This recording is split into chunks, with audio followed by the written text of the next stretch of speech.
talk about true light energy. Okay. We're going to go ahead and tell it to the people who are listening. Okay. Okay? I'm getting ready to count it down right now. 5, 4, 3, 2, 1.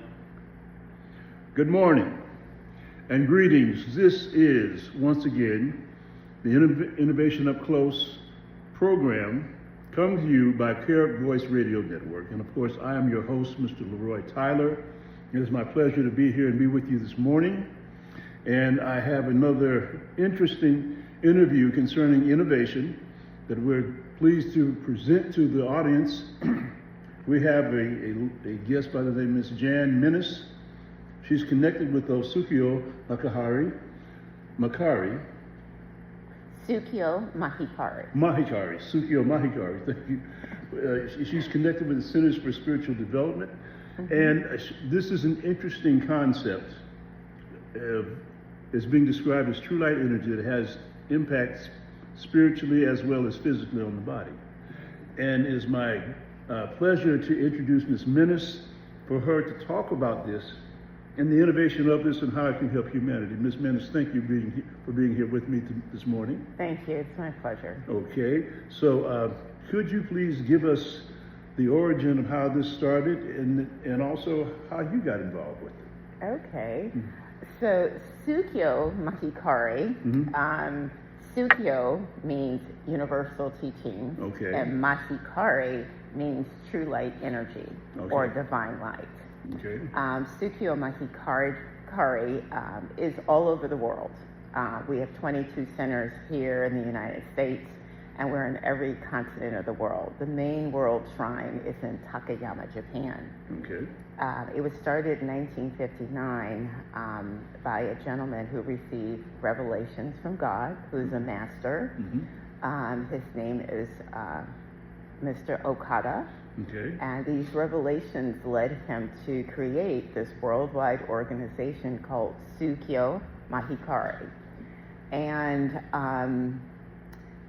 the universal principles are principles not owned by anyone. They've been here, part of the universe, since the beginning of time. Like an example would be the law of gravity. Okay. There's no organization that can claim the law of gravity. That's right. Or the principle of the echo. If you say something, it will come back to you. So all of these are principles of the universe that we can live by. If you live in the universe, then it's good to know these principles because they will guide your way each and every day. How I got started in Sukyo Mahikari, I'm originally from Washington, D.C. Okay. And I had an older sister who had lost a 3-year-old daughter. She was walking around a market on Capitol Hill, and the Sukyo Mahikari organization was there giving light to people. They were giving 10-minute sessions. We do that very often. We go to different places and allow people to experience the light like you experienced. Yes. So she experienced the light. It was she was trying so many things. It was the only thing that really consoled her. And she decided, unbeknownst to the family, to take the course. And then she came to me, I'm the youngest sister of 4, and said, Jan, let me give you some light. And at the time, I was very much a devout Catholic. I'm still Catholic, but our organization is not a religion. It is a spiritual practice. So within our organization, there's every race, creed, and color, and every religion you possibly can think of. Buddhists, Muslims, Jews, Catholics, Christians. So you can practice your religion, and you can also practice the spiritual path. So she came and gave me light, and I was intrigued. At the time, I had a really stressful job, and so the hair in the back of my head had fallen out. I had alopecia. Wow. I had gone to the doctors, and they gave me steroid needles. I can still remember the pain of someone putting a needle in the back of my head. Well, no hair grew. I was bald and cootie brown. Oh my goodness. So I put these like extensions on my hair to sew over the back of my head to cover up my bald spot. And so my sister said, Jan, go receive light. I said, what? And she said, Jan, just go. I said, okay, you know, what happens to people is when you're at the precipice, you're at a point in your life where you can't go nowhere else. Okay. You might have cancer, you might be very sick. I had no hair. So I went to the center. I received light for about a week and a half. And I start feeling in the back of my head, and I had peach fuzz. And I could not believe it. And I said, this isn't doing it. Mama, my hair is finally growing back. But the more I went, and it just picked up speed, my hair just started to grow into the back of my head. Wow. And that was, you know, when you receive light to your spirit, mind, and body. So the light affects all aspects of your life. It's not just like, some people compare us to Reiki, but we're not healing a specific area. We are focused on all aspects of your life. So when you're receiving light, this is about your relationship with the Creator God. The light is coming through us, and as we radiate this light erases negativity, changes our frequency and our vibration. So when you change inside, everything around you changes. So different things start to happen to you in your life because inside of you, your frequency has changed. Now that's an interesting concept right there. The world is now coming into the knowledge of the process of frequency as it relates to plant life or things that are around it. Everything has a frequency, and it's interesting now we're finding out how it is necessary to be able to utilize that to help us to be where we should be in our best self. Now the thing that I'm wondering about is, how is it, you said spirit, mind, and body. Could you itemize, point those three areas? How is doing that? What is the process that is going forward or happening while that's doing that to those three areas of the human being? So let me just give you an example. Medical science is totally based on what they can see. That's right. We have things that happen on our planet every day. Millions, billions of things that we can't see. And we can't explain it. These things have been around before medical science tried to tell us that, oh, that works or this fixes that, you know. Yes. So as you receive light, which is a realm that you can't see, all of the members and people who receive light have experiences. I had the experience of my hair growing back. Okay. We are spiritual beings first. Yes. We have a mind, so we're mental capacity, and then we also have a physical. We have a physical body. When we came here, we are a spirit, and when we leave, we are a spirit. Yes. And this is just a container. Our teachings. This is just a container. We have this lifetime. So when you affect the spirit with this beautiful divine light, you're changing the spirit into a positive direction. So we call it positive energy, positive light, true light energy. This has been around for ages. Many saints and sages used this light. Gautama Buddha, Jesus Christ, the laying on of hands or the raising of the hand or speaking light. So they have, different lights, Makibuki no Wata, Mahikari no Wata, which is raising the hand or blowing to blow light. We are all children of God and we all have light inside of us. And we're able to radiate this light to continue to erase negativity so that we can change our spirits to its original condition as true children of God. Okay, this is This is an interesting concept. Yes, it is. I mean, now that it was in the last century, Einstein and Tesla were saying that medicine will not be predicated on what they're dealing with back then. It's going to be, modern medicine is going to be dealing with frequency. Mm. Okay, so this is interesting that you're saying this. Now, where does this energy originate from? This energy originates from the Creator God. The energy comes through us. We're able to radiate it, and you can take a course, a 3-day course, and receive a holy pendant. And the course is a mere $200 offering, and we teach you how to radiate this light. We do not charge to radiate light to anyone. We accept offerings, but this is the light of God, and our mission is to share this with any and everybody who we possibly can. One person at a time, we can create world peace on this planet.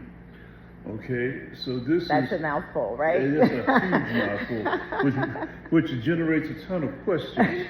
Okay, what about individuals who are looking at this from the standpoint of the opposite of light, to dealing with the concept of darkness?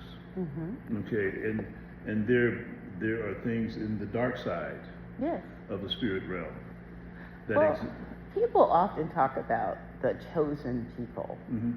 Let's clear up a little weirdness around chosen people.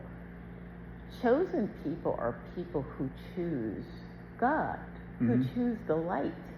And once you choose that, then God chooses you, and you're able to work according to God's will. If you do not choose the light, then and that is what we get. That is our special thing as children of God. Choice. We have the choice to be in the light, to be in the right, or we have the choice to be in the dark, to be in the wrong. So it's up to each and every individual on this planet to choose what they would like to do. And so you can choose materialism, which we have across this planet, or you can choose spirituality, to be directed towards God.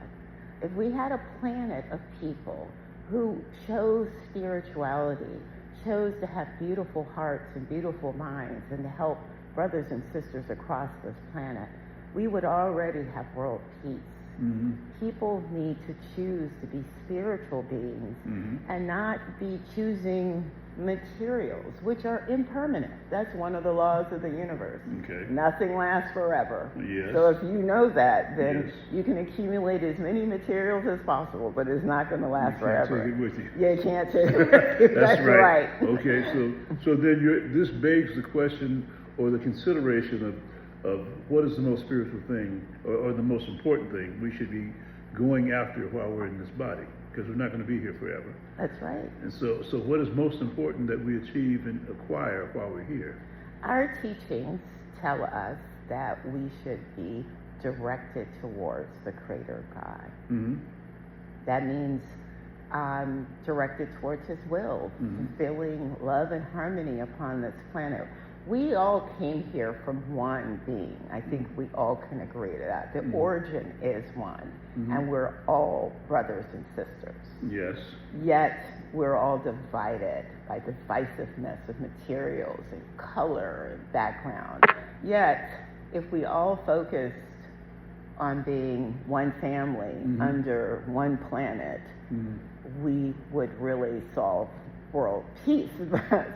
So the problem is that we not focus on that. We keep focusing on materials. And as you can tell, our world is on fire. Yes, it is. It is burning everywhere. We are having all kinds of environmental issues. We're having all kinds of wars. People are suffering. Mankind is going in the wrong direction. Yes. And at this time, it is even in the Bibles and some different scriptures that the the light will come to Mhm. illuminate and help people.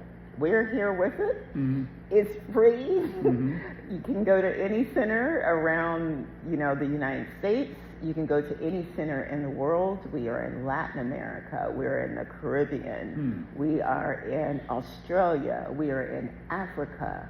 We're in every continent of the world. You can go to a Sukyo Mahikari center, and they will give you light. Well, the question I have is, you said Mr. Okata started this back in 1959. Yes. Okay, who was he? Where did he come from? And how was this?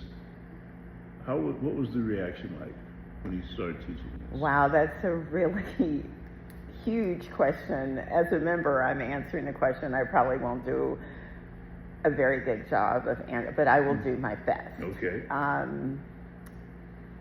We like to call him Oshinushi-sama or Sukunishi-sama. He is our first master. He was born, came up in the military, had a problem with his back, and was told he was actually going to die. He was an incredible businessman. He had 3 different companies, so he learned about and had lots of experience with business. And we believe he was chosen by God to receive these revelations. Mr. Okada he was actually going to take his life, but he decided not to. He was down on his luck, and there was a dog in the street, and he heard a voice that said, "Raise your hand."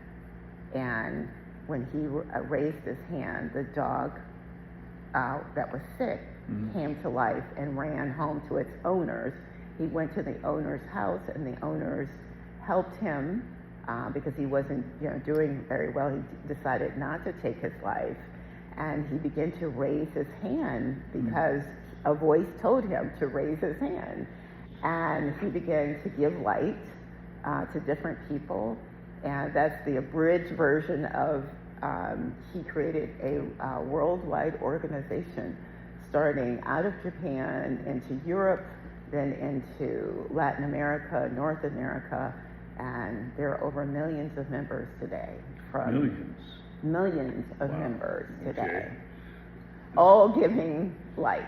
Okay, so you said by... And I hope I did justice by telling that story. Okay, well, it sounds good to me because this is all we know is what you're telling us. Yes. But it sounds interesting.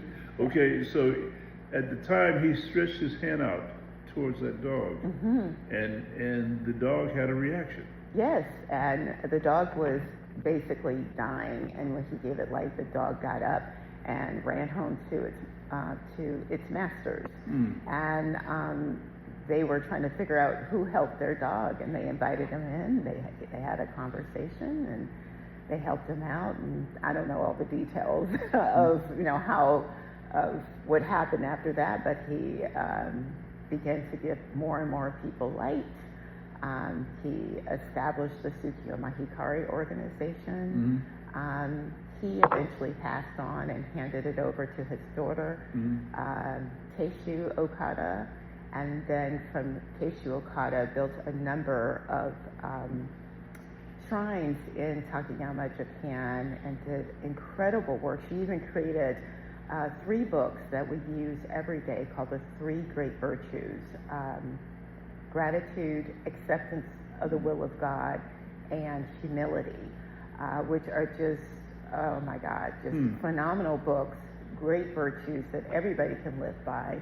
And then the 3rd master is Seishin Okada. I think I'm saying that right. Or Koyo Okada. And he is the current master. He is the current Oshinushi-sama, the master of Sukyo Mahikari. And he actually came just last year to the United States. It was our 50th anniversary, 50 years that the light and teachings have been in the United States. What are some of the most dramatic representations of change that have happened with people who received the light? Oh my gosh. Give us a handful of them that you know of. Okay.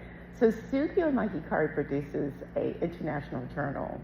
There's one for Latin America, there's one for Japan, we have one in the United States. And in those journals, every month are tons of stories from everyday members, just like me, who have a story about a miracle, about a change that happened in their lives. We've had one of the biggest, now this, people are probably gonna go, no, you're kidding. So people have been cured of cancer, ailments, have had all kind of close calls, incredible stories. So I invite you to, go out to our website, sukyomahikari.org. You can get the journal and read some of the stories. But one of the most incredible stories that was ever told is one out of Africa. Oh, really? Okay. Yes. A woman was protecting, I think, 2 small children. The guy raised his gun and shot her, and it hit her divine pendant, which we wear, and the bullet bounced off the pendant. She fell back and she got up, and you could see kind of a burnt hole in a little dent on her pendant, but she did not die. The bullet did not puncture her body, and to this day, it's in our museum in Takayama, Japan, at the Hikaru Museum. So that's probably one of the most amazing miracles we all are aware of. My personal miracles, my youngest son fell down the steps and hit his head and tore his eye. I'm going to give you the abridged version of it. He went to the hospital. I gave him light. We had a doshi that came. A doshi is a minister of Mahikari who's been taught to give light, came to the United States, also gave him light while he was in the hospital.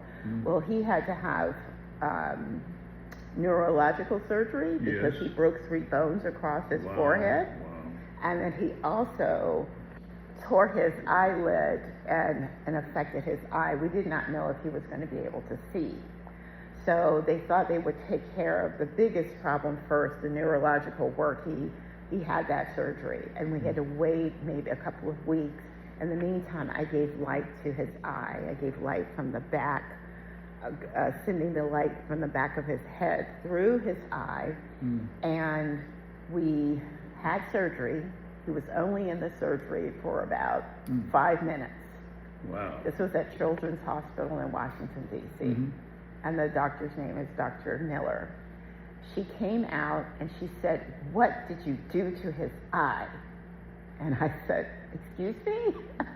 Well, I have a holistic practice. I tried to explain. She said, "Were you holding a flashlight up to his eye?" And I said, "No, I radiate positive energy to the back of his eye." Well, she says, "I have an x-ray, a proof that this eye did not look like this, and it is now healed." And so she says, "Well, every month we have strange cases, and this month I will use the case of your son as one of my cases." Wow. So my son's eye was taken care of by the light, and so amazing things have happened in Sukyo Mahikari all over the world. We have miracles occur, but miracles occur all the time. Sometimes we don't even see them because we're not paying attention to them. The way we change, we may change very slowly over time and not even realizing. Why is it that we're not realizing or cognizant of what's going on then? Well, it goes back to what we call 2 wheels of a cart. Sukyo means universal principles, and Mahikari means true light.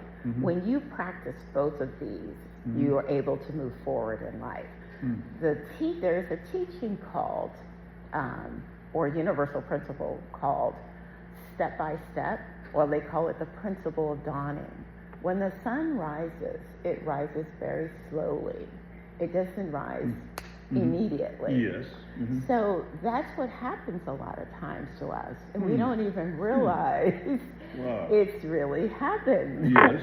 And so that principle is in effect, full effect. All the principles are in full effect all day, all the time. And if you understand the principles of the universe and you practice the art of true light, this is very elevating for you in your life, for your spirit, mind, and body. What are the individuals that you're all over the world now? Mm-hmm. Which individuals has been seen down through the years are the ones that are more likely to accept this concept? Ah, that's interesting.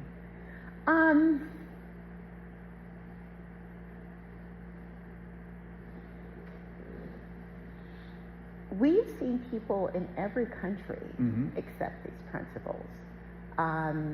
You might see people who are closer to the earth, who may not have a lot of other religious type of things going on. We have huge Chu dojos in Dai dojos or Chu dojos in Latin America, in Africa. Okay. In Africa, the youth are very involved. We also have a big youth group. They are planting trees from one side of Africa to the other. They have been honored by several governments because of the great work. In fact, at some point they were called Children of the Rain. Where there has been lots of desertification, the youth group would come, and when they begin to plant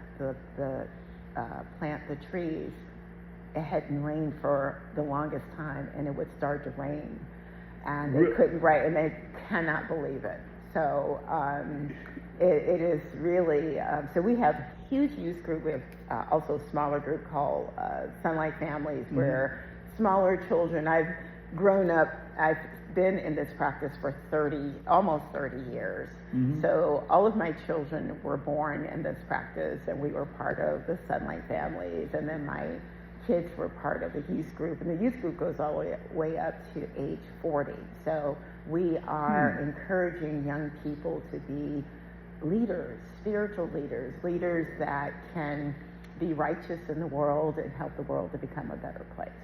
A friend of mine told me a story of an incident that happened out on, I think it was in the Los Angeles area. There's a lot of, one part of that area, I forgot where it was, but there was unusually high crime. A lot of things that were negative crime, assaults, robberies, and so some of the individuals that were in city government, they assembled 1,700 people to come through the area, and what they did was think about and manifest in their mind peace, harmony, love, happening all over the city, and projecting that and speaking that into the atmosphere of the city. And he said that in about a month, crime started plummeting in that area. Wow. And it went down to record numbers, and it's like it's another different environment there. Yes. Okay? So as I hear you, that brought that back to my memory. And I'm so glad you brought that up. So we don't realize what we can project if we project the positive continuously. The first thing we want to do is project the negative, because you have a negative feeling of something that hurt you, bothered you, is painful to you, a memory or whatever. And that negative keeps on feeding the situation then. Right. And our teachings teach us to project gratitude for everything. Everything in the universe we've been given. The birds of the sky and the fish of the sea and the animals want nothing, and we've been given everything. And so we project gratitude. One of the things you mentioned, we have a dojo or a light center in New York. It was moved from one area in New York to, I think, Midtown. And when it was moved, the papers reported that crime rate had dropped, and they didn't know why crime rate had dropped. The lights in those centers project the light into those neighborhoods, and also people being there projecting the light. There is we're talking about you can give light anytime, any place, anywhere. You can give light to your food, you can give light to your animals, give light to your water, you can give light to your plants. We have a Yoko garden out back where our vegetables have a tendency to grow a lot bigger because of the light, and they're full of light energy. You can give light to your home, you can give light to traffic, reducing, accidents.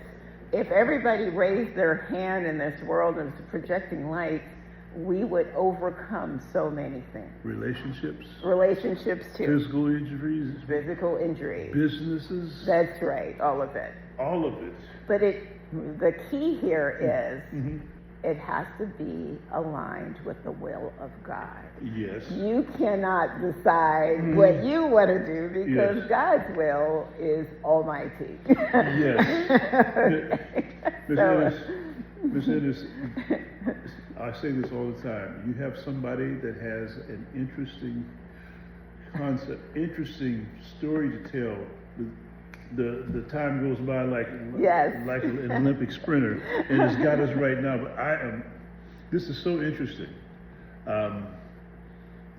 What I would like to do, I would like to soon have another interview with you to talk about what are your plans for dealing with things here in the metro Atlanta area. There's a number of things that are going on, and also at your church, I noticed there's a number of things that the Pastor Jack, Bishop Jack Omar, that he's interested in dealing with change. Now Bishop Jack is at Hillside International Truth Center. This is a place that we go to give his members light. That is not we don't have a church. We have what's called a center or a dojo. A dojo is a spiritual place of learning where we practice light 7 days a week. Anybody can come anytime and receive a 50-minute session. We only accept offerings. There is no charge to receive light. All right. Well, I would like to get back with you. And to discuss this. Because I think there's some things I want to share with you when we go off here, but there's things that we want to do, and I can see that this would be in line also with the issue of coming together in continuity and working together, because there's so many things that need to be changed. And but I want to say thank you for your time. Thank you so much for allowing me to talk about the light. It is my passion in my life. I appreciate it. I'm interested in hearing what you have to say. And thank you for your time being here with us. And to our listening audience, we hope you have enjoyed hearing about this and hearing about the concept. Anything that's positive, that can make things positive in this world, we need to take a look at it strongly. And we thank you for your time also, and look forward to being with you again on next week. You all have a blessed day and a blessed week. Thank you very much. Thank you.